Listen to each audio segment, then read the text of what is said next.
Hello there. Let's look on the mistakes of the IV cannulation or the blood sample collection. So here the thing is the person is inserting the needle very slowly. Once we are confident enough that the vein is correct, we can immediately insert it all the way and can collect the sample. And make sure when we are collecting the sample, the numeric scale of the syringe need to be in our eye level, means in where you it must be visible to us, isn't it? Okay, then next, here also the trainee is too much scared to insert the needle, and in this case it might be possible the patient will be having much more pain if we are inserting the needle very slowly.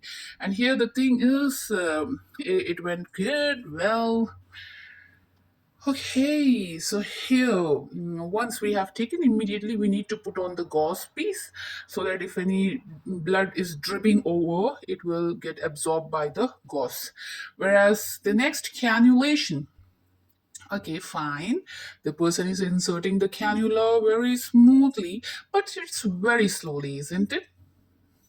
And still, the needle was not properly placed. Here, okay, fine. I cannot able to see how the cannula is getting inserted, but it's all well, fine. Yeah, the staff is very hesitant to insert the cannula. Once inserted, we should not reinsert the stillet. Once we have checked the blood flow is there, then immediately need to remove the stillet back. Okay, do not reinsert it, and we will insert the silicone cannula only in the vein. And soon we need to, actually here the mistake is it's not connected to the three-way must be connected, isn't it? Okay, so here you can see again the tourniquet is too much far from the insertion side. It must be just 3 to 4 fingers above the insertion side. This is fine. Okay, yeah, the staff is very hesitant, but have went very well. The problem is the same. The measuring scale is not visible. If it's visible, then it will be very clear that how much ml of blood need to be withdrawn for the sample collection. Okay, now fine, good. This is the site usually used by the staff in order to collect the blood, isn't it? Here the mistake is again the same. The measuring scale of the syringe is not visible to the staff.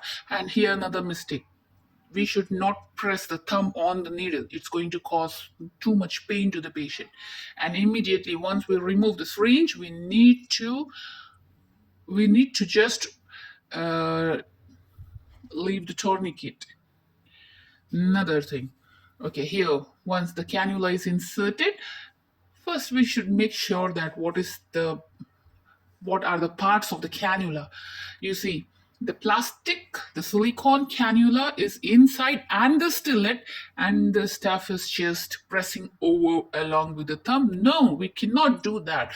The steel stillet is inside, the needle of the steel is inside, and pressing all together, no, that's not allowed. We should remove the stillet, either half of the stillet, the steel needle need to be removed, then we can able to press along with the thumb. Once the cannula is inserted, immediately release the tourniquet. Okay, need to release the tourniquet. Yeah, then here, do not cover the plaster all over the cannula. We need to leave the open area so that we can connect the three-way, we can connect the medication syringe in order to administer IV fluids or the medications to the patient.